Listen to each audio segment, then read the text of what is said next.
A gente conversa.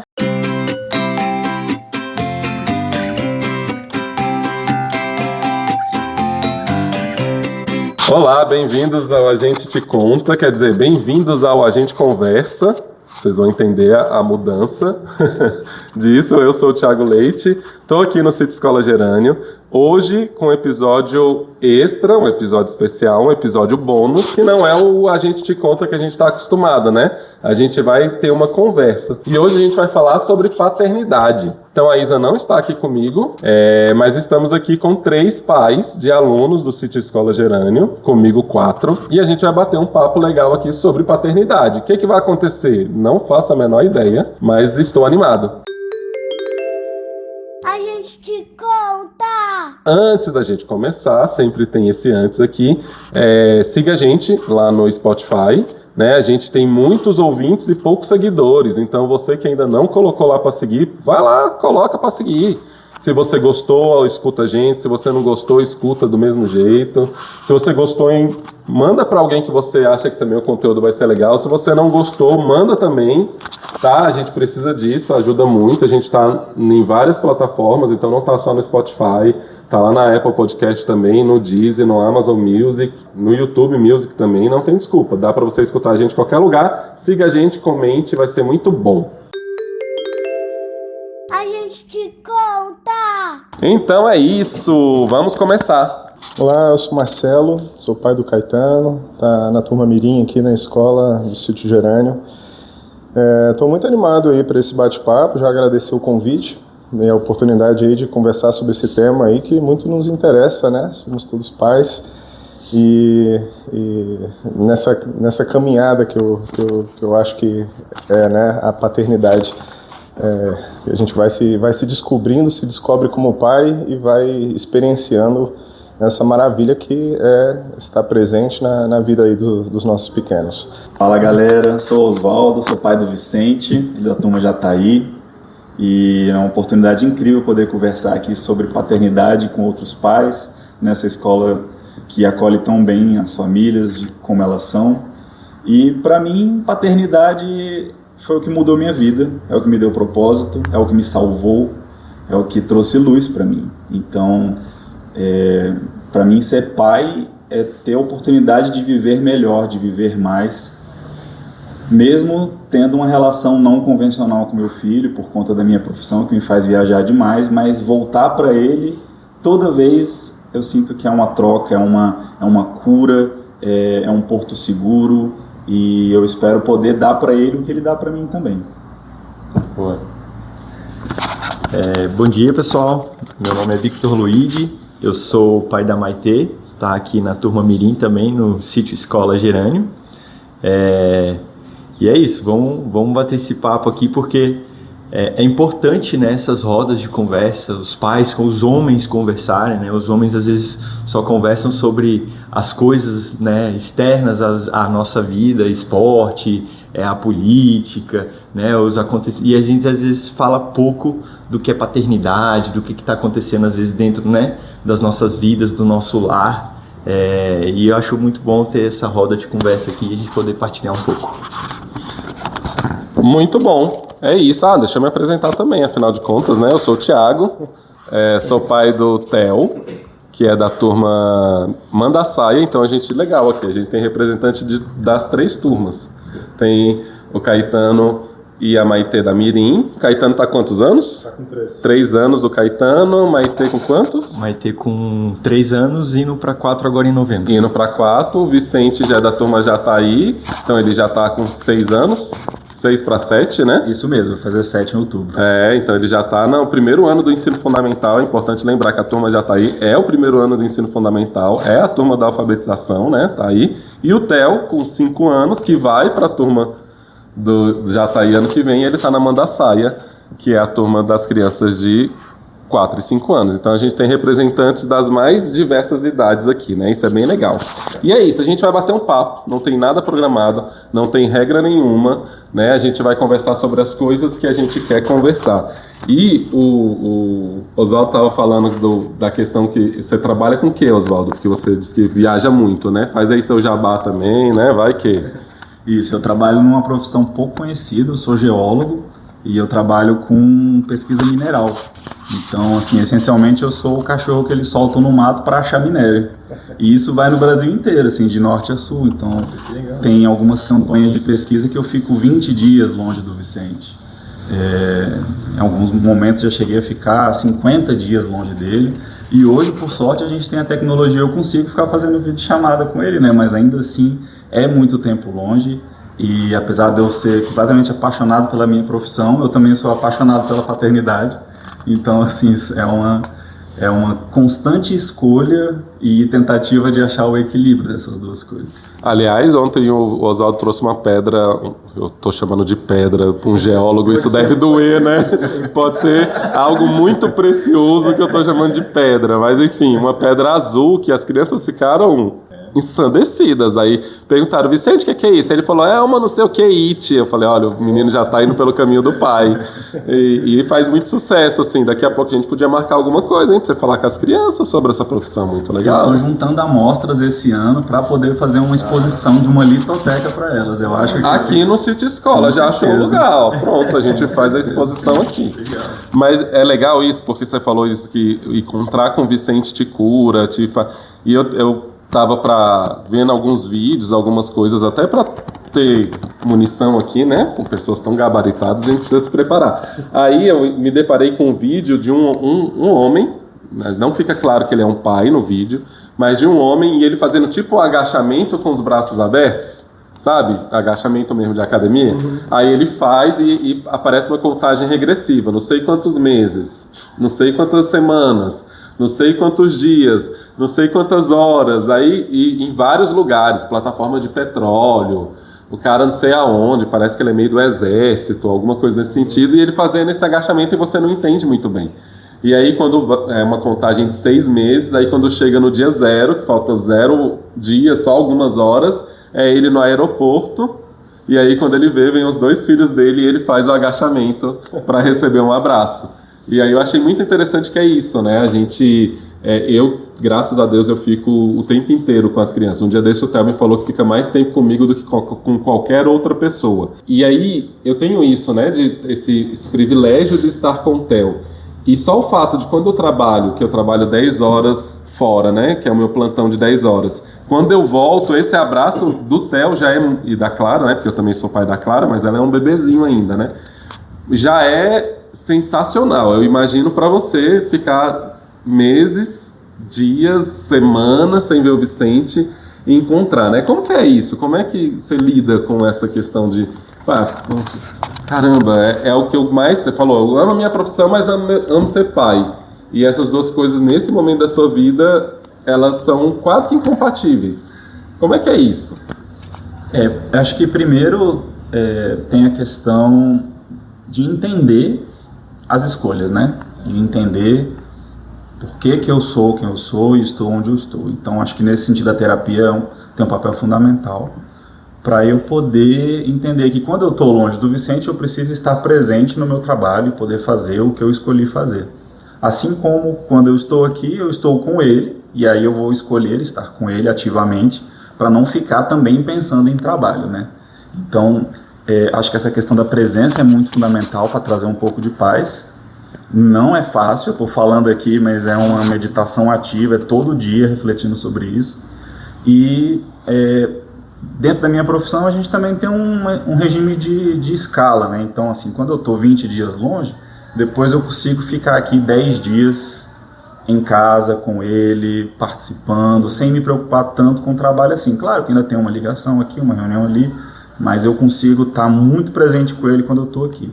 Então, estar longe é estar lá, mas também é me preparar para esse abraço que você está falando, Thiago. É quando a gente idealizar esse momento, as expectativas elas vão muito, muito altas, mas realmente é se preparar para isso, para quando chegar, para quando estar presente, estar com ele de fato e poder aproveitar de fato o tempo juntos. E aí eu não sou muito uma pessoa de ficar em casa, assim, então eu já começo a preparar 1000 passeios, 1000 experiências, 1000 rolês, viagens, e já vou falando, filho, quando a gente chegar a gente vai fazer isso. E claro que isso eu passo para ele um pouco das minhas expectativas, e eu torço para que o resultado seja positivo, né? Para que ele também não fique muito inquieto pensando só o que vai acontecer no futuro e possa aproveitar o dia a dia dele aqui na escola também, e com os amigos e com os outros integrantes da família. Mas é isso, é presença e sonho, planejar para poder aproveitar a presença no máximo, assim, né? Sem se perder muito nos nós da vida adulta, assim. Muito bacana. Eu falei que a gente ia conversar e que eu não ia perguntar, eu já estou perguntando aqui, né? Vocês viram que não tem escrito. Mas eu queria que vocês falassem, vocês dois também, como é essa relação com os filhos, assim, trabalho e filhos? É muito enriquecedor esses encontros, porque nos fazem refletir sobre experiências diferentes, né, entre a paternidade. O Oswaldo aqui deu esse depoimento, né, sobre o tipo de trabalho que ele faz e o tempo em que ele passa longe, mas o tempo também que ele passa com o Vicente. O que eu consigo trazer mais para a minha vida, que é bem diferente, né, do Oswaldo, que eu sou servidor público e eu estou diariamente com meu filho, né? Sou casado com a minha esposa, Elizabeth, ótima mãe também. E eu sempre estou ali, eu tenho uma rotina muito mais fixa, né? Em que eu tenho os períodos em que eu estou trabalhando e os períodos no dia mesmo, diariamente, em que eu fico com o Caetano. Mas, assim, mesmo tendo essa rotina mais fixa, eu vejo que a grande sacada que existe é a gente conseguir dar, não só estar presente com o filho, mas estando com um tempo realmente de qualidade com a criança, é o que faz toda a diferença. A vida nos impõe obrigações e realmente nós temos que nos dedicar a trabalho e a N outras coisas que a vida adulta traz, várias frentes, né, de preocupação e de interesses, mas o que eu vejo e que eu aprendi, na verdade, com a paternidade, eu fui aprendendo, porque além de ser pai, eu também sou neurodivergente, eu tenho TDAH, e é o TDAH clássico. E o TDAH traz um problema do tempo de qualidade relacionado a qualquer coisa na vida. E eu tive que ir me adaptando na minha vida relacionada a esse tempo de qualidade, seja para estudo, seja para trabalho. É sempre difícil e até mesmo quem é neurotípico hoje tem também um grande problema, que é a nossa sociedade do entretenimento, que tudo é um celular apitando, é tudo uma tela piscando para você desviar sua atenção e tirar a qualidade do tempo com cada coisa. Mas quanto à paternidade em si, especificamente, eu vejo tanto que é enriquecedor você realmente estar presente ali nos momentos, ainda que sejam curtos ou que sejam espaçados, como o do Oswaldo, quando você está presente de fato, o afeto, ele te abraça de tal forma que realmente a relação ela fica muito mais aproximada, muito mais verdadeira, e eu tenho certeza que tanto para nós pais como para os filhos é sentido isso, entende? Por mais que a vida nos afaste em alguns momentos, mas quando a presença é verdadeira e de fato tão preciosa, quando é dedicado ali aquele tempo de fato para estar ali com a sua criança, para estar conversando, para estar batendo papo do jeito da criança ali, e interagindo dessa forma, eu acho que a relação vai se construindo e com bastante firmeza, e o amor vai crescendo e tudo vai se desenvolvendo bem. Essa relação, né, paternidade e trabalho, acredito que Marcelo, né, viveu algo parecido comigo. Vou chutar aqui, mas a gente foi pais do começo da pandemia, né? Então foi também quando a relação né, profissional, trabalho ali, começou a sofrer uma grande mudança, né? E eu acho que a gente vive essa mudança aqui até hoje. Então, eu tive a oportunidade, e na empresa que eu trabalhava na época, ela já era uma empresa internacional, então não tinha nem escritório aqui, eu já trabalhava remoto. Então, em casa, em pandemia, minha esposa também aproveitou aquele momento e deixou o trabalho de lado, escolheu viver ali a maternidade, né, intensa e cuidar daqueles primeiros meses ali, foi até anos, né, da nossa filha. Então, teve uma dedicação assim 24 horas por dia. O primeiro ano de vida da Maitê, nós ficamos ao lado dela 24 horas por dia. Né? Então, assim, eu tive poucas viagens nesse primeiro ano, eu tive mais viagens no segundo ano, então eu tive a oportunidade de ver, assim, as pequenas grandes evoluções, né, da minha filha desde a hora que ela nasceu, né? Desde o parto ali, que eu ajudei também, né? Eu fui o doulo ali, né? Foi só minha esposa, a médica e eu, então eu treinei, estudei, né? Vi vários relatos de parto, nos preparamos para o parto e dali começou a paternidade, né? Infelizmente, uma casa da vida, eu não tive o meu pai próximo, né? E eu acho que aqui eu quebrei um grande ciclo também, né? De estar próximo, de assumir a paternidade. Não foi fácil, foi muito difícil, né? Tá 24 horas ali, então assim, eu não morava com a minha esposa, morava ainda na casa da minha mãe, então foi uma mudança, foram muitas mudanças. Foi sair de casa, assumir a paternidade, uma pandemia que mudou a dinâmica social, né? A dinâmica para todo mundo, assim, mas foi curativo, né? Eu percebi, assim, percebo até hoje que a paternidade cura a minha criança ferida, sabe? Cura vários traumas da minha criança ali. Eu vejo até hoje, assim, às vezes eu vejo nitidamente, assim, caramba, aqui até uma emoção, às vezes, assim, até o choro dela no começo, assim, me irritava. Claro que eu não me expressava isso, eu não externalizava isso, mas mexia com algo dentro de mim. E eu fui até buscar respostas com a minha mãe. Falei assim, mãe, como é que foi quando eu nasci? Como é que era choro? Como é que era isso? Tal. Ela falou, cara, você chorava demais, era não sei o quê. Então, assim... Eu te aguentava, nossa. Né? E aí eu fui entendendo isso. Então, assim, hoje eu tenho uma maleabilidade muito boa com o trabalho, então, se precisar... de repente tirar um dia, tirar alguma coisa, estar mais presente com a minha filha, então consigo fazer isso, e a paternidade para mim é curativa, assim, ela ajuda eu a criar, a curar vários traumas também que com certeza eu sofri quando eu era uma criança. Isso é muito legal, porque não foi à toa que eu perguntei isso, porque para mim uma das grandes mudanças é que a nossa geração, ela quebrou esse ciclo. E a gente é uma geração que decidiu assumir a paternidade de verdade. Por que eu perguntei isso? Porque na minha vida, enquanto criança, o trabalho do meu pai sempre foi um empecilho para ele estar dentro de casa.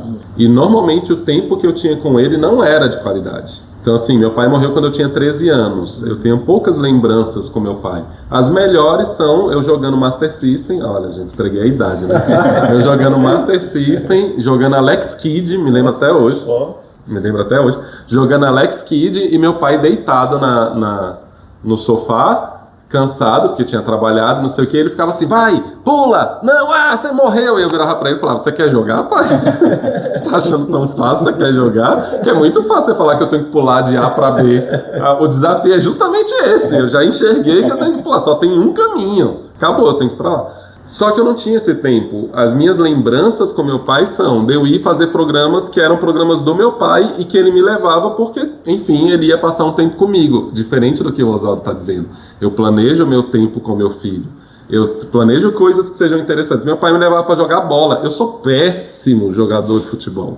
Eu odiava jogar bola, mas eu ia e achava um porre. E aí eu acho que a gente rompeu, a nossa geração rompeu essa barreira do trabalho e da paternidade. Porque nós somos homens e do alto dos nossos privilégios, a gente sabe que muitas vezes a gente se escondeu, a gente homens, se escondeu atrás dessa desculpa. Pô, mas eu trabalhei o dia todo. Como se a nossa companheira, seja ela quem for, seja qual for o status civil que a gente está falando, mas é a nossa companheira, em algum momento essa pessoa, né, entrou nessa aventura com a gente, essa grande aventura, talvez a maior das nossas vidas, que é a paternidade e a maternidade. Mas calma aí, e ninguém mais trabalha, só eu? Que era isso, meu pai às vezes chegava, ele tomava o banho dele, ele sentava na frente da televisão, ele ia assistir, e de mim se interrompesse esse momento sagrado do descanso do grande provedor da família tradicional brasileira, entendeu? Então, a gente quebrou isso. E na fala de vocês trazem muito isso. E aí me levantou uma questão.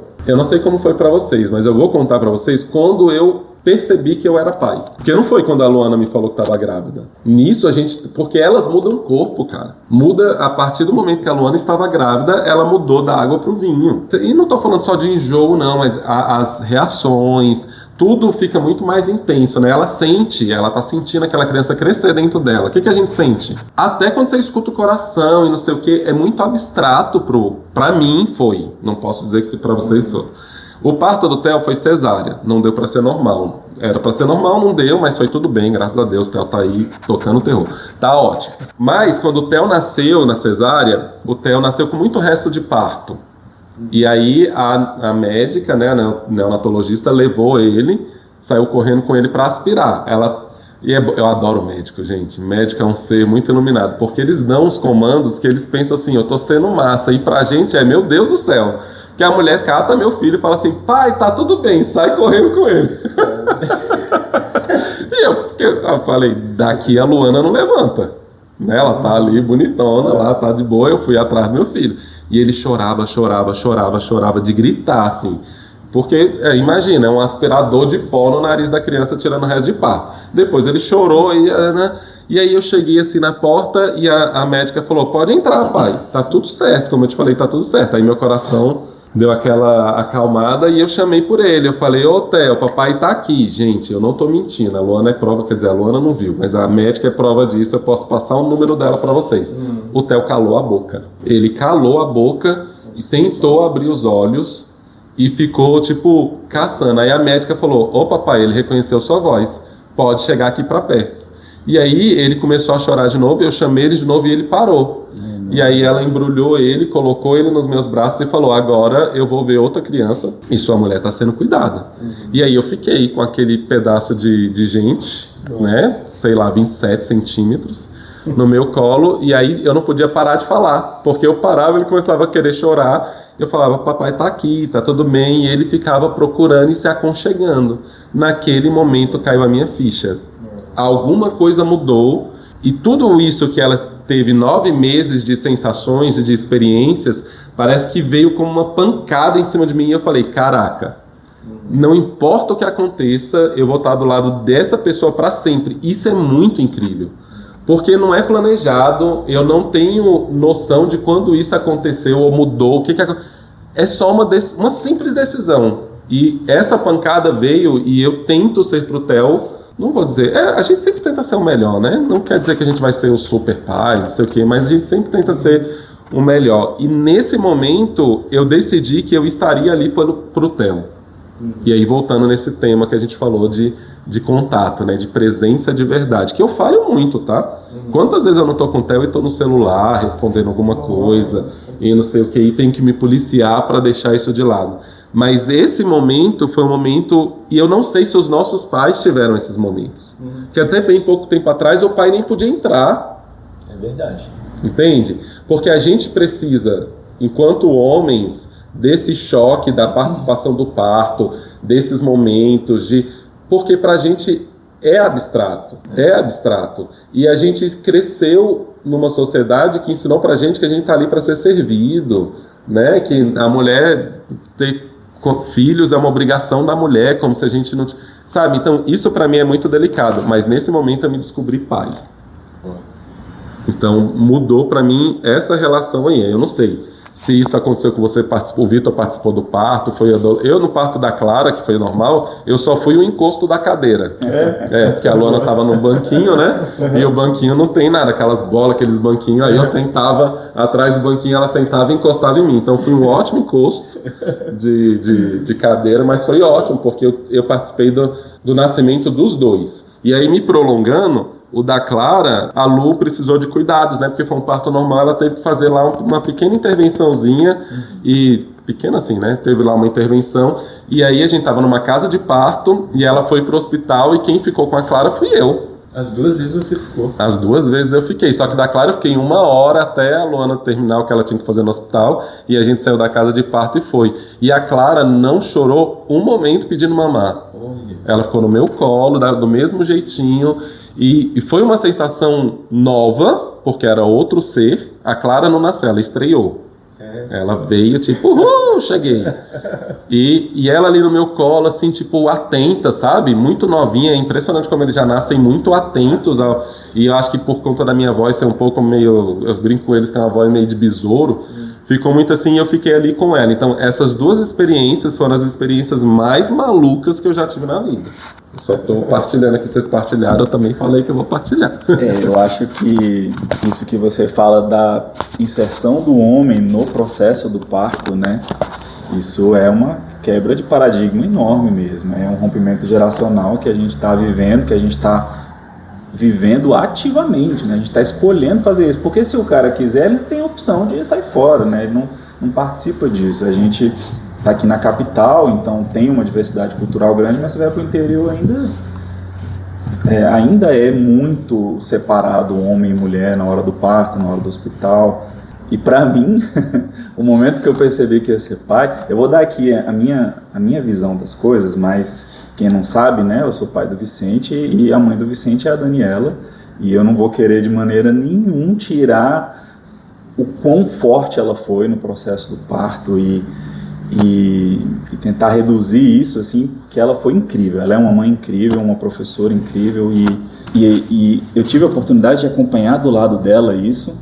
Só para, eu acho importante eu frisar, cara, a Luana, nos 2 partos, eu acho que todo mundo vai falar isso. Como é que elas aguentam? Não sei.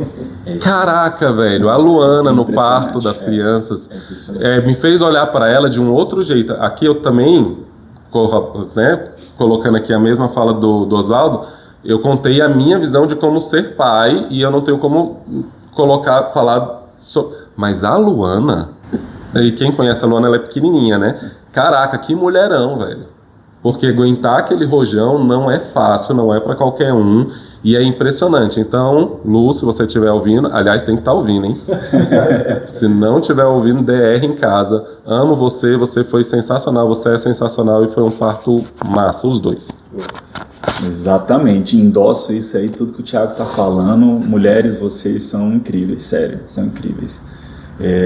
A Dani e eu, a gente decidiu que a gente não ia fazer sexagem durante o parto, né? Então foi uma surpresa total. Pessoas evoluídas. A gente foi durante todo o processo da gestação, sem saber, tentando não saber. Algumas pessoas da família foram descobrindo no processo, enfim.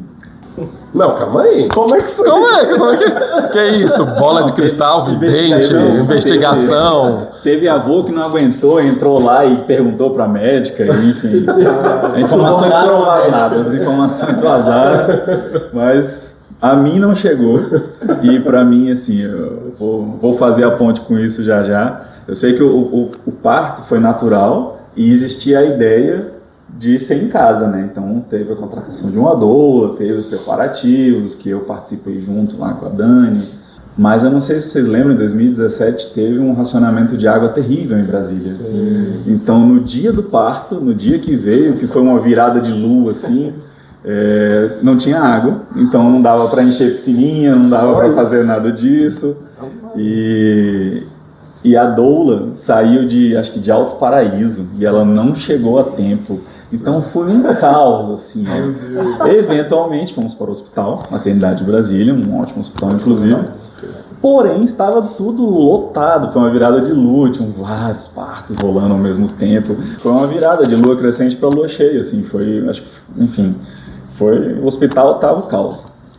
Eu sei que, para mim, o momento que eu percebi de fato que eu era pai, apesar de ter me inserido em todo esse processo, porque durante esse processo você não é pai, você é marido, né? Você é companheiro, você está ali pela sua companheira, para ajudá-la, para dar o suporte no que for possível. Mas eu lembro que o momento foi na hora que nasceu mesmo. Saiu aquela coisa toda amassada, aquela cabeça de manga espada, né, toda espremida. Aí olhei e falei, que massa! Aí pensei, Visão romântica. caraca, é um menino! Eu demorei, tipo, alguns segundos pra entender que era um menino, assim, sabe? Porque eu não lembrava, que eu não sabia. Aí na hora que eu olhei, cara, que é um menino. Aí, sabe, tipo, veio... O pessoal fala muito de você ver a vida inteira na hora que você tá morrendo, né? Mas eu vi a vida inteira que ia se apresentar na hora que eu vi, cara, que é um menino. Aí todos aqueles planos latentes que você não faz por não saber se é menino ou meninas, vieram todos, assim, foi tipo um trailer na minha cabeça e falei, caraca, que massa, eu sou pai de um menino. Isso foi muito, muito, muito incrível. Legal. E fazendo um pouco o gancho que você falou antes, Vitor, o Vicente foi pré-pandemia, mas eu tive a oportunidade de ficar em casa nesse processo. Eu estava em fase final do mestrado, eu estava trabalhando basicamente de casa com uma empresa que eu tinha aberta, então eu também pude viver tudo isso, assim, tanto é que essa primeira fralda lá na maternidade fui eu trocar a primeira fralda do Vicente, saindo aquela coisa que nem é cocô, né, eu não sei exatamente. Eu carinhosamente chamei de petróleo, porque aquilo saiu do Vicente. Ótimo, assim, então aqui a gente conversa, compromisso com a informação, o nome agora é petróleo. Saiu aquele negócio e eu observando tudo Se o aquilo geólogo tá maravilhoso. falando, Assim. Se o geólogo tá falando, quem sou eu para dizer que não é petróleo? Exato. Enfim, e foi vivendo isso tudo, né? Primeiro a construção junto com a companheira, pela companheira, depois esse momento que vira a chave que, não sei lá, é indescritível, é inefável mesmo, é só muita alegria, deve ser uma explosão de ocitocina aí, sei lá o que é. E aí depois a construção do ser pai, né? Que é hoje a gente tem a oportunidade de fazer intensamente, trabalhando de casa, com horários mais flexíveis, e enfim, é muito doido e é muito legal, né? A minha experiência de quando eu me vi sendo pai, na verdade, não foi só no nascimento do Caetano, acho que foi muito programado a gestação, e eu fui pai do Caetano com 31 anos, e nós já sempre tratávamos desse assunto, né, de filhos. A vida foi postergando um pouco esse projeto, mas ele foi também amadurecendo ao longo do tempo. Nós começamos a tentar engravidar, acho que foi realmente no contexto exatamente da pandemia. Eu e Elizabeth, a gente teve até um caso de uma gravidez sem viabilidade, que aconteceu 3 meses antes de a gente gestar o Caetano. Nós tivemos esse episódio, então tivemos várias experiências já ligadas ao tema, e dentro de todo esse período, eu e Elizabeth, a gente foi procurando muitas informações. Eu confesso que mesmo se informando bastante, fazendo cursos, eu lembro que a gente comprou um curso que foi muito legal. Eu já vou fazer o jabá sem lembrar o nome do médico, que é o pediatra, mas eu lembro do nome do curso, que ficou muito marcado para mim, que chamava Pequenos e Plenos.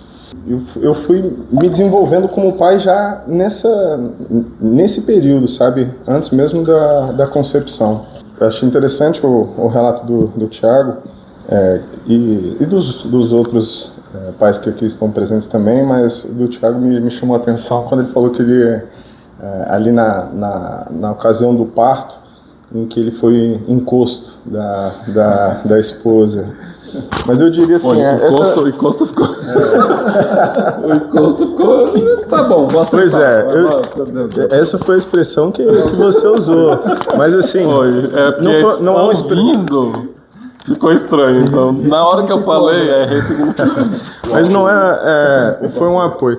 E realmente não é uma expressão que faz jus, na verdade, ao que significou você estar ali presente com a sua esposa e dando esse apoio, que realmente o que nós precisamos ali naquele momento é realmente apoiar, mas de fato entender esse espaço de ocupação dos pais no parto foi muito interessante para mim e foi muito legal eu ter feito os cursos que eu fiz, ter tido o investimento que nós fizemos com o doula também, que nós tivemos, na verdade foram 2 doulas no dia do parto, mas antes do dia do parto tem todo um acompanhamento delas que nos insere nessa questão também, nos insere nesse sentido de estar ali presente, de ocupar esse espaço, mas sabendo e respeitando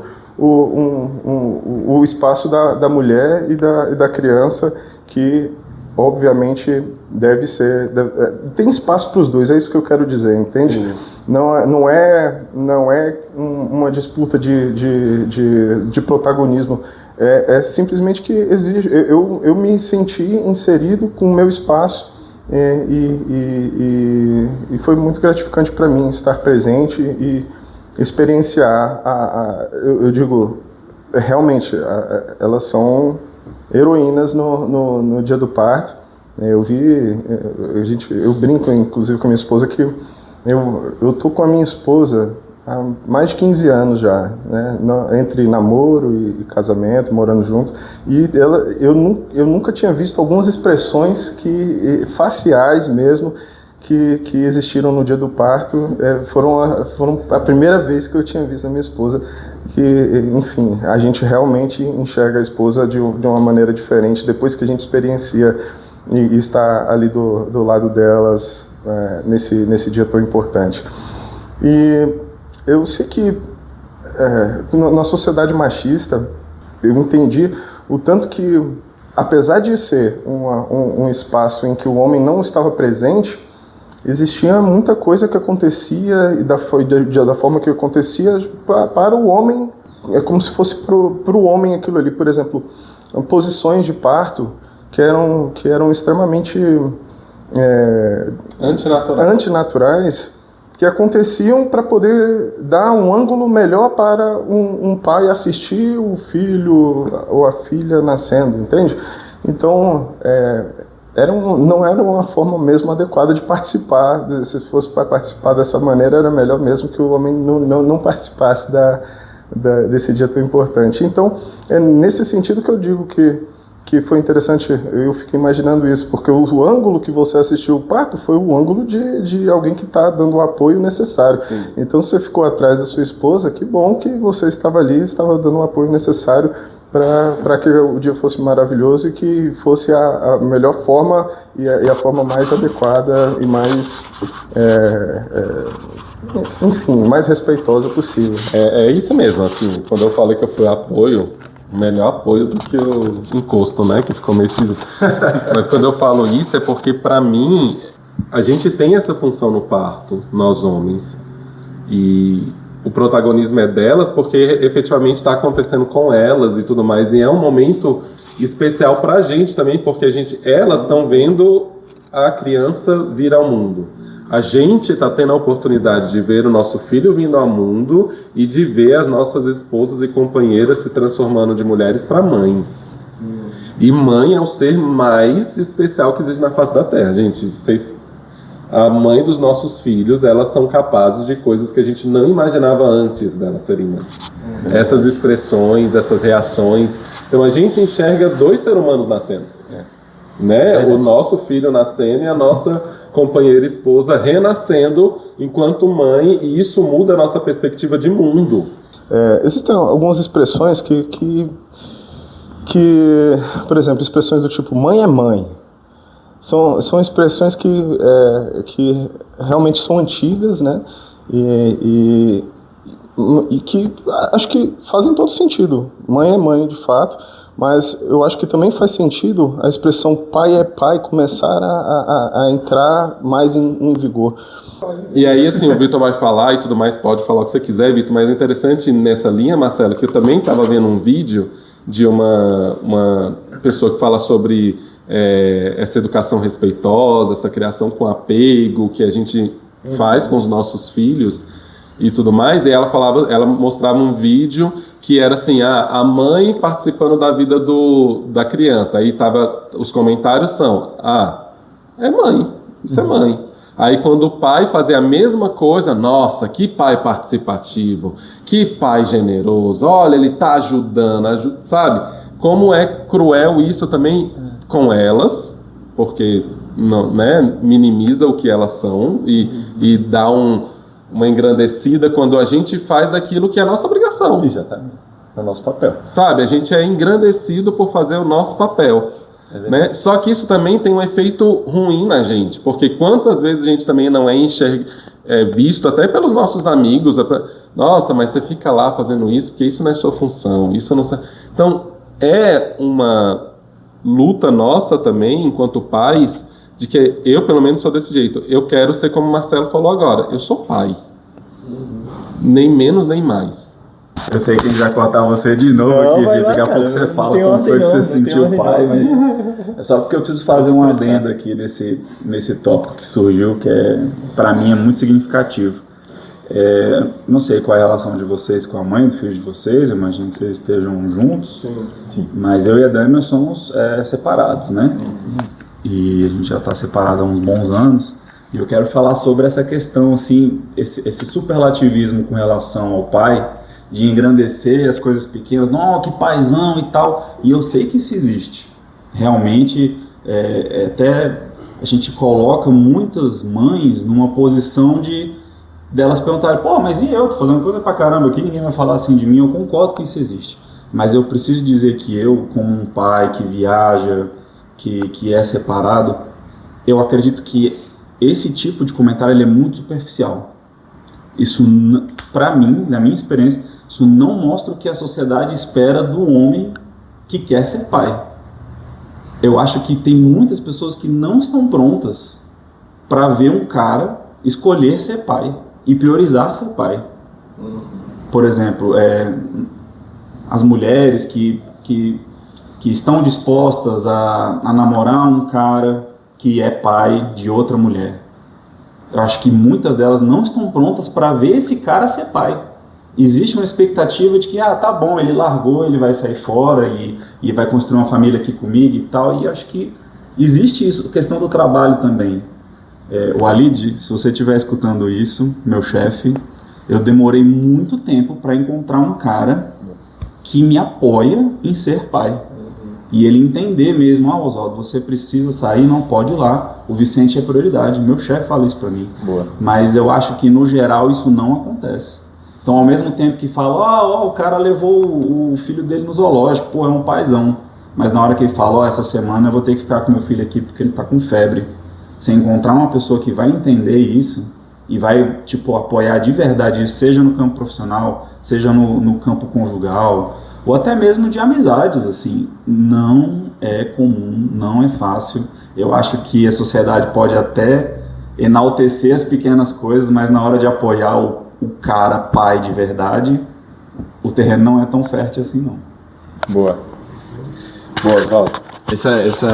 Vou de trás para frente aqui, né? Essa relação também do trabalho, da gente priorizar às vezes ali o nosso filho, às vezes é difícil até pra gente assumir, né? Alguns meses atrás eu tive que me posicionar assim na empresa que eu trabalho hoje. Claro que eles receberam super bem, mas no momento da notícia de falar assim, cara, eu não vou estar nesse momento, nessa reunião, porque eu vou ter uma atividade com a minha filha e eu vou priorizar ela. Ainda falei com essas palavras. Na hora foi um choque para todo mundo, mas depois vieram gente bater no meu ombro e falar assim, cara, corajoso você de se posicionar dessa forma. Assim, cara, minha filha é minha prioridade. Então eu trabalho e depois a gente arruma outro. Né? Mas aí isso trouxe até um ambiente mais legal no trabalho, abriu um espaço de conversa pra gente falar mais disso e os outros pais começaram a se posicionar. Acho que eu até lembro desse dia, foi uma apresentação do circo aqui na escola. Exatamente, exatamente esse dia, foi exatamente esse dia. E ali eu me posicionei, falei, cara, minha filha é prioridade, eu vou lá. Infelizmente a mãe dela não podia vir. E eu falei, cara, eu vou estar lá representando, né? A gente fica vendo nesses filmes aí, nesses filmes americanos, o pai nunca tá lá, né? Eu falei, então vamos estar lá, né? Presentes, né? Agora voltando no tema, assim, de quando eu me percebi pai, eu trabalho na área de comunicação E eu acho que isso vem sendo trabalhado até no meu inconsciente, até um pouco antes de saber que eu iria ser pai, né? Porque eu já vinha lendo alguns livros até para aprimorar a minha comunicação no meu ambiente profissional, né? Então, eu comecei a ler como falar para seu filho ouvir, como ouvir para seu filho falar, histórias curativas para comportamentos desafiadores. Nossa, mas... E meus amigos até brincavam, cara, você não é pai, por que você tá lendo essas coisas, né? Eu falei, cara, acredito que todos nós somos crianças também, então se eu souber lidar com a criança que está dentro de você, eu vou saber lidar com muita coisa, né? Em termos de comunicação, eu vou ser muito assertivo, né? Ó, programação neurolinguística acontecendo, né? Então, a paternidade parece que estava viva já dentro de mim, né? E quando, assim, foi engraçado no dia que a gente descobriu a Maitê, porque era começo de pandemia, tinha até uma grande informação de que não era para você ir no hospital por qualquer motivo, né? Assim, só se fosse um extremo, né, grave motivo ali para você ir ao hospital. E a gente tinha vindo assim da Semana Santa e a minha sogra faz um bacalhau maravilhoso. E aí a gente comeu muito bacalhau e a gente passou mal depois, né? Polly e eu. E aí, assim, eu melhorei, ela não. E aí, assim, a gente falou, cara, se a gente passou mal junto, eu melhorei, você não, pode ser que você esteja com uma infecção intestinal. E a gente começou a tratar o início da gravidez com uma infecção intestinal, né? E aí fizemos várias coisas, Deus o livre, até abortivas. A Polly tomou chás fortíssimos, né, para ver se matava as bactérias e tudo, assim, não querendo ir no hospital, né? E aí no dia que... Aí, assim, ela não melhorava de jeito nenhum. A gente falou, cara, tem que ir no hospital, né? E aí a gente foi lá fazer exames, né? Fomos na emergência e tal. E na hora ali que ela foi ver o resultado dos exames, a gente desencontrou, porque eu fui comprar uma água. Quando eu voltei, ela não estava lá, né? E aí ela já tinha entrado na sala da médica. Sai ela branca, né? E aí ela, tô grávida. Aí ali apaguei um futuro que eu tinha de vida, falei, né? Apago e redesenho, né? Agora, caramba. Ali foi um estalo assim que eu falei assim, cara, vou ser pai, né? Então ali já nasceu essa chama da paternidade em mim.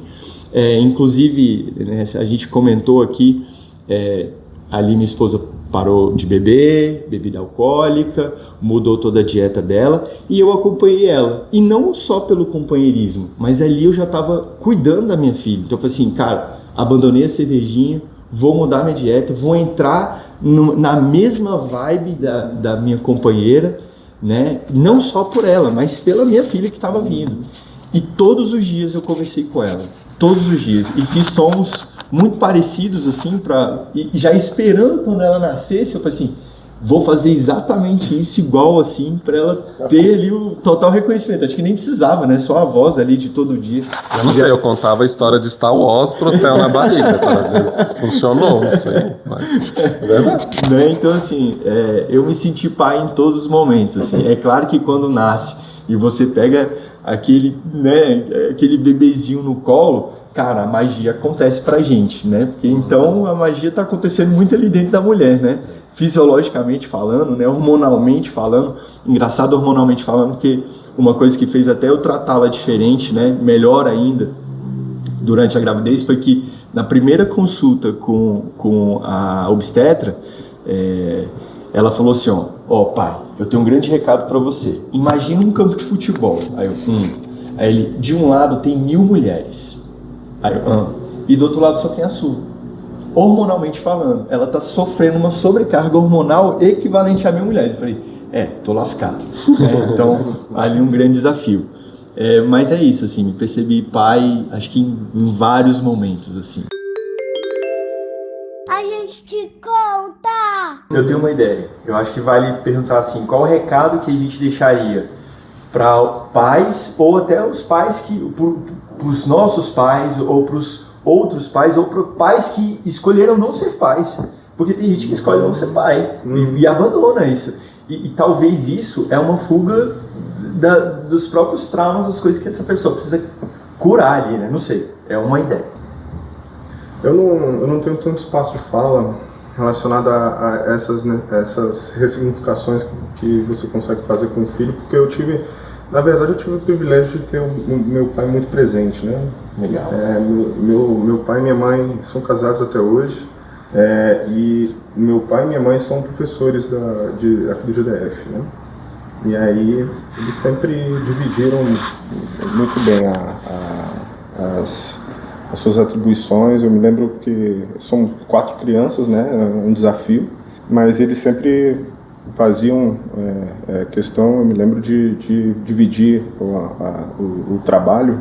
À tarde sempre tinha ou meu pai ou a minha mãe, então não tem tanto espaço de fala, porque eu não posso dizer que eu mudei com a minha geração, porque tem o meu pai que já, acho que já foi realmente ele que já fez essa mudança de paradigma.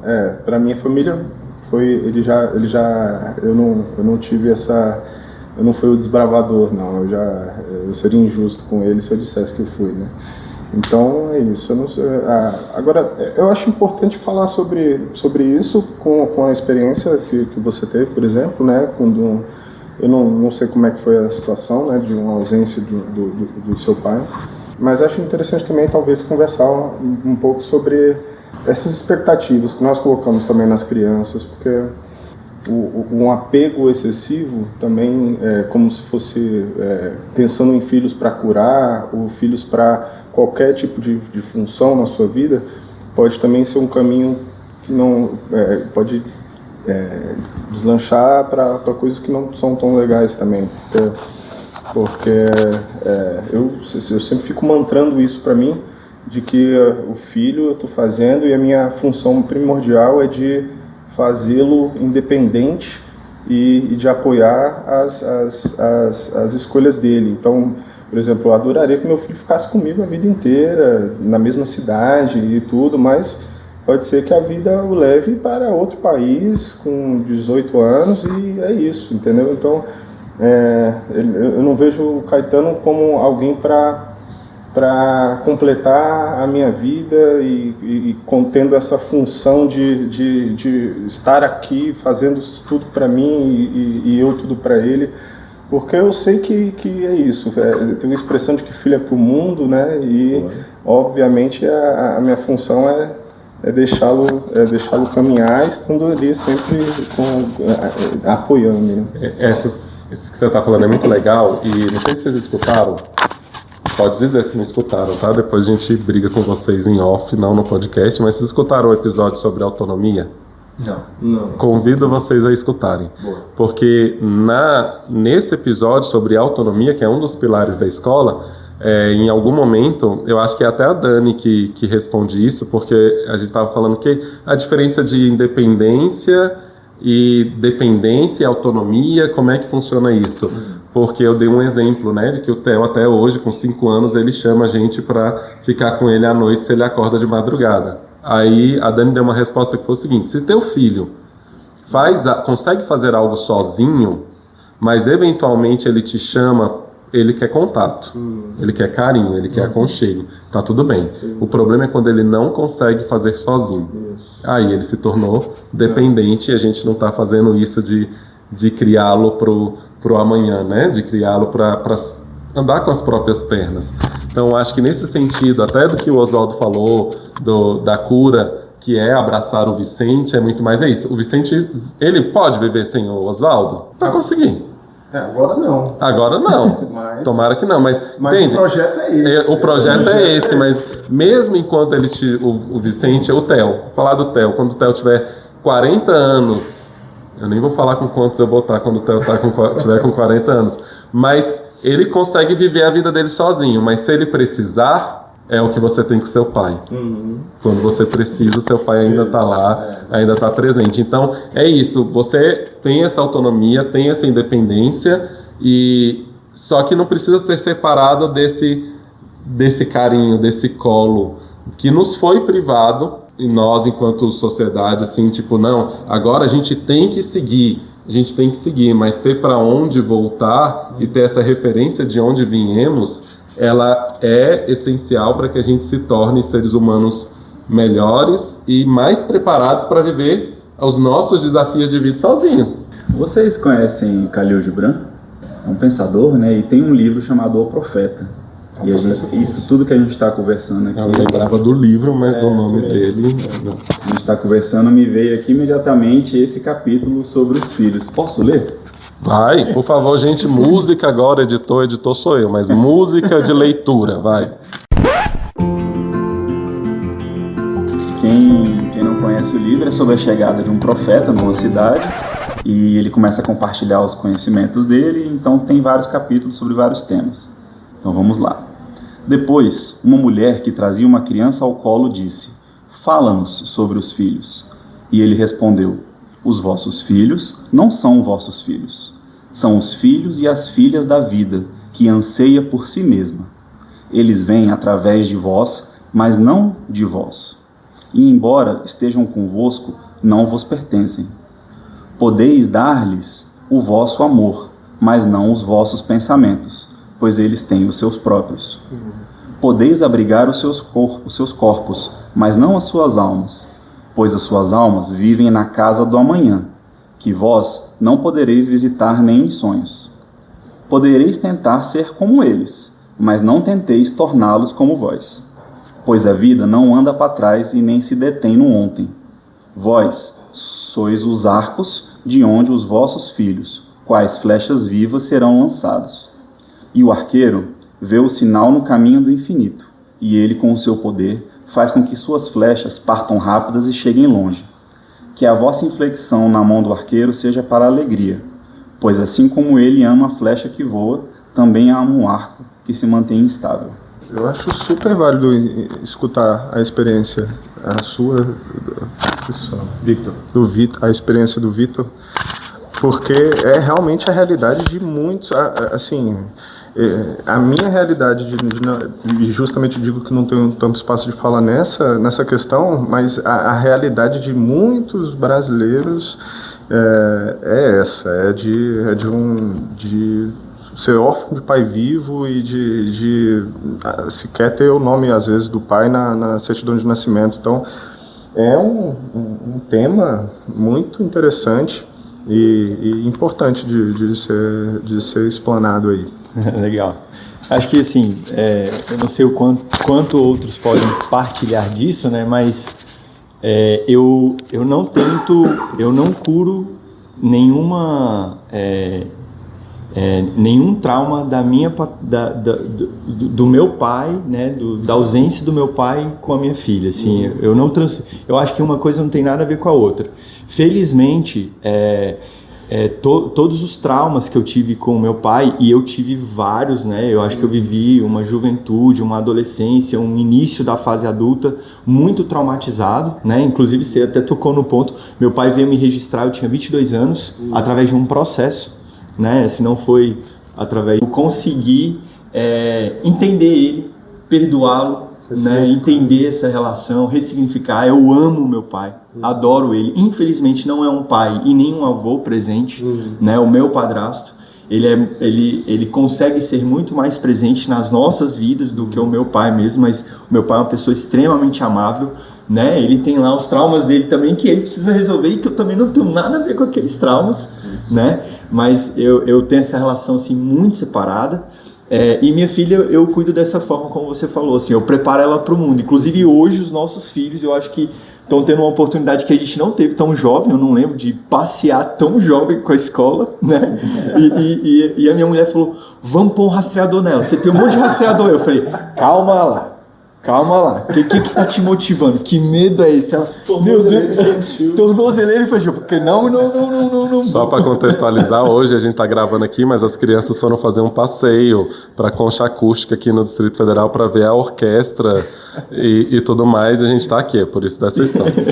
Exatamente. Então, assim, ela falou isso, eu falei assim, não, vamos confiar na nossa filha, né? Ela está lá cercada por um monte de pessoas totalmente, né, capacitadas, profissionais, atentas, todos, né, ali também são pais, mães, né? Então, assim, calma, né? Dou muito essa liberdade. O quarto da minha filha eu preparei todo ele para o tamanho dela e ele vai crescer com ela, assim, para ela justamente ter essa autonomia, sabe? Ela se veste sozinha. Às vezes ela se veste, a mãe fala, meu Deus, tá ridículo. Eu falo assim, mãe, não tá ridículo, tá ótimo. É como ela tá conseguindo se expressar, né? Conseguir fazer as escolhas delas. Vamos apoiar as escolhas dela, né? Então, gosto muito dessa autonomia, ajuda a minha filha a fazer as coisas sozinhas para que ela não dependa de mim nunca, mas estou aqui como um grande suporte, como, né, um berço, um lugar para voltar, né? Você tem essa base aqui, inclusive a minha mãe lá, eu tenho muito essa relação com ela, eu sei que eu posso voltar lá, não quero, né? Não quero precisar disso nunca na minha vida, né? Minha mãe até hoje é aquela mãe que fala, meu filho, põe um casaco, né? Eu vou ter 70 anos, a minha mãe vai ter 90 anos e ela vai estar falando, filho, põe um casaco, né? Acho que essa relação é uma relação sólida, bem legal, mas hoje é muito curado, né? Não transfiro uma coisa com a outra, não quero ser o pai que eu não tive. Né? Não tenho isso, né? Eu sou o pai que eu sou, o pai que eu estou me formando, o pai que eu estou amadurecendo, estou aprendendo ainda muito, estou tentando acertar, mas devo estar errando pra caramba, só vou saber disso lá na frente, né? Quando vi os relatos assim, mas tenho essa relação muito madura, definida, bem resolvida dentro de mim, assim, graças a Deus. Antes de você falar, Marcelo, só pra... Meu pai não vai ouvir isso, que ele não tá mais aqui, quer dizer, não sei também. Sabe? Vai saber, né? Tudo é possível. Sei lá, tem um fone em Bluetooth lá, alguma coisa assim. Mas eu quis ser o pai que eu não tive. Eu quis ser. Porque na minha cabeça era um caminho natural a ser percorrido. E sendo o pai do Theo, eu descobri que eu sou muito mais parecido com meu pai do que eu gostaria de assumir que eu fui. Entende? Eu enxergo em mim muitas coisas boas do meu pai, que eu não conseguia enxergar quando eu não era pai. Porque só tinha espaço para as coisas que nos faziam diferentes. Então, também eu tenho dessa relação com meu pai, que não teve a oportunidade de ser desenvolvida pela partida precoce dele, mas hoje um dia desse eu estava fazendo uma brincadeira com o Theo, e na hora eu falei, cara, eu conheço isso. E aí eu fui lembrar de um vídeo antigo, de um Natal, que meu pai fez exatamente a mesma coisa comigo e eu morri de rir, entende? E eu não tinha essa consciência, eu não deixava essa lembrança. Então, eu acho que quando a gente está falando que nossos filhos nos curam, eu não estou transferindo isso para ele. Na verdade, está me curando essa criança interior. Essa criança interior que está encontrando significado em coisas que ela não sabia e que ela simplesmente guardava. Eu vejo o Theo e eu falo assim, cara, eu tinha tantas atitudes iguais às do Theo e eu não sabia porquê, e hoje vendo o Theo tendo, eu enxergo por que eu tive. Entende? Porque eu estou olhando pela ótica daquela criança. E aí eu estou conseguindo entender a minha criança. E isso me faz uma pessoa melhor, que obviamente vai refletir no meu ser pai, mas me faz ser uma pessoa melhor. Então, é muito legal, porque a gente tem esse exemplo aqui, o exemplo Marcelo, muito legal. Muito legal, de um pai presente, de ser essa figura... muito bonito que ele falou, né? Eu não desbravei esse ser pai, porque o meu pai já foi. Cara, se seu pai ouvir isso, deve ser muito gratificante. Ele poder ter deitar a cabeça dele no travesseiro e falar, olha só o ser humano que eu participei da criação. O Marcelo gastou menos com terapias, né, Marcelo? Menos. Assim, nós como pais, a gente já... eu tenho certeza que vocês estudaram bastante aí já pelas falas que vocês já tiveram aqui, justamente sobre a importância da primeira infância, importância puxando aqui já para o assunto da presença do pai na primeira infância. Então, eu vejo que eu, me desenvolvendo como pai, já tendo essa diferença de ter tido meu pai presente, ao ser pai eu estava cheio de... Acho que nunca você vai se sentir ser plenamente preparado, né? Olha, eu fiz tantos cursos, tem tantas horas aqui de curso, então agora eu sou apto a ser pai, não vou errar. Então, deve ser muito interessante poder escutar sobre justamente esse medo da reprodução, porque na primeira infância fica muita coisa ali no inconsciente, né? E a gente se forma como pessoa e tem muita coisa, muito da nossa formação está ali nessa fase. E a gente não lembra plenamente, não tem as memórias claras na cabeça, mas eu sei que se eu tive e tenho hoje inseguranças e questões assim, eu acredito que tem muitos homens que podem ter esse tipo de insegurança também sobre, cara, eu acho que eu não me sinto preparado, eu não tive um pai presente, eu não tenho um know-how e não quero ter um filho para poder ele experienciar alguma coisa de algum trauma que eu vivi também. Então é interessante poder testemunhar aí a palavra do Vitor, porque justamente toda uma questão de ressignificação e de cura que é interna, com certeza, e que eu entendi muito bem o que você falou. Não é uma questão que você vira pai e está se curando, é um processo aí que vem desde talvez da infância e com terapia, que é uma coisa que está, eu não sei se todos fazem, eu faço, já tem um tempinho. Beijo, Cíntia. Pois é muito interessante aí ver, porque realmente pode ter muitos homens hoje que têm essas feridas, né, e que tem medo mesmo de falar assim, cara, será que eu vou ser pai? Tem a experiência aqui também do Oswaldo de separação, porque essa é outra seara que eu tenho certeza que é muito complexa, né? A minha área é o direito, eu trabalho no Tribunal de Justiça do Distrito Federal, já me deparei com direito de família é sempre uma questão muito complexa, né?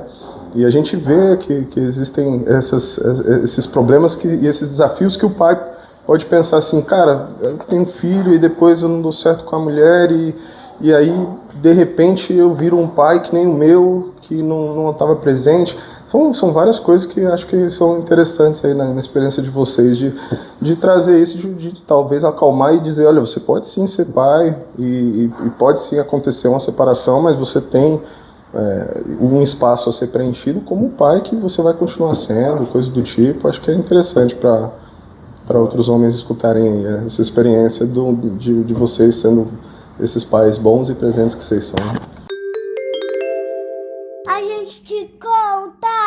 Bom, muito obrigado, estamos terminando. Mas antes de eu agradecer de verdade, eu vou passar aqui o microfone para que vocês falem o que vocês quiserem, o que o coração mandar. Aqui está aberto, já virou aqui o nosso grupo de terapia comum. Não, terapia não, que não pode. Já virou nosso grupo de autoajuda aqui, já está tudo em casa. Vai lá. Agradecer esse espaço de fala, né, de troca aqui de experiências.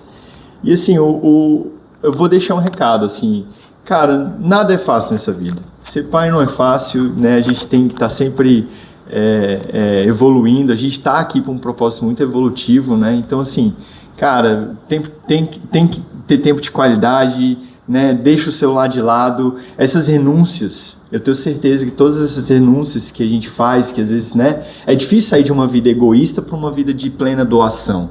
E eu acho que a maternidade é uma doação, né? A gente renuncia a gente e vive pelo outro ali, né? Pelo nosso pequeno. Então, assim, não é fácil isso, né? Então, é difícil para todo mundo. Tá todo mundo aí, a gente pode estar no mesmo barco, mas às vezes está na mesma tempestade, né? E esses espaços para a gente, né, se motivar, ouvir um pouco, ouvir que também é difícil para o outro, mas ele tá lá se esforçando, tá conseguindo, tá tentando sair do outro lado, né? É isso, a gente tem que ir em frente e é muito bom poder trocar essas ideias, né, ver suporte um no outro, assim, ter um espaço aqui para a gente ouvir essas coisas. Meu recado é esse, assim, vamos em frente, cura aí seus traumas, não transfere ele para o outro, quebre os ciclos, é difícil para todo mundo, mas a gente está aqui para evoluir. Quero agradecer o espaço, agradecer o acolhimento dos brothers. Quero agradecer meu filho Vicente por ser meu filho, por tudo que ele me dá. Agradecer meu pai também, porque ele fez e faz o melhor que ele pode. E eu acho que a cada geração a gente vai melhorando, né? A gente vai apontando aí o martelo e vamos nos tornando melhores enquanto coletivo mesmo. Acho que tá todo mundo aí para se ajudar dentro da tempestade, fora dela, quando o sol brilha também, então todo mundo junto. E homens, ter medo é normal, tá tudo bem, errar é normal, tá tudo bem, e a gente vai seguir em frente, errando, acertando, chorando, rindo, e a vida é isso, é evolução constante. Bom, eu gostaria de agradecer aí o espaço aí de fala aí que o Thiago nos deu. Também lembrar de agradecer aí, ó, a meu pai e agradecer meu filho com quem eu aprendo todo dia, né, na verdade. E para deixar um recado aí para os pais ou para os futuros pais é que, no meu ponto de vista, a paternidade fica muito mais... o melhor jeito de viver a paternidade é se entregando plenamente a ela. Após você se tornar pai, aceita que a sua vida vai mudar por completo e que isso não necessariamente é alguma coisa ruim, é uma coisa, na verdade, maravilhosa, que se você se permitir experienciar, você vai realmente ter uma experiência que nada paga. Então, a vida muda e se você se entregar plenamente, eu tenho certeza de que a chance de você ser feliz vai ser imensa. Bom, eu também vou deixar o meu pequeno tostão aqui no final do podcast, agradecendo aí a vocês pela disponibilidade, né? Sei que não é fácil, né? A gente não foi criado para falar dos nossos medos, dos nossos anseios, dos nossos desejos. Nós somos firmes, fortes, não chora, não sei o que, cara. Eu achei tão bonitinho uma vez que você falou, o Vitor falou que não chora, homem não chora. Alguém falou isso pro Theo em algum momento, aí ele virou e falou: chora sim, meu pai vive chorando. Eu falei, sou eu mesmo, realmente ele sabe quem é o pai dele. E então, beijo, Theo, que sempre está escutando também. Beijo, Clara, um dia quando escutar. É muito bom ser pai. E meu pai não está escutando, mas também eu quero agradecê-lo, como o Oswaldo fez com o pai dele, porque eu sei que dentro do que era possível para ele, ele fez o que ele pôde.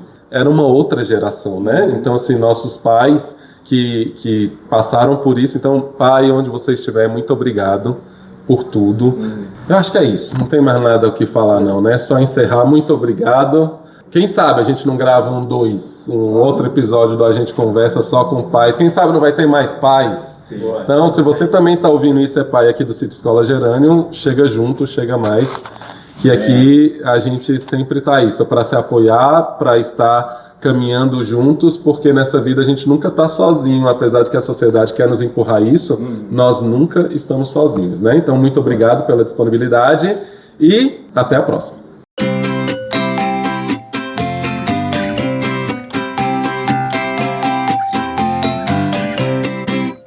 A gente conversa.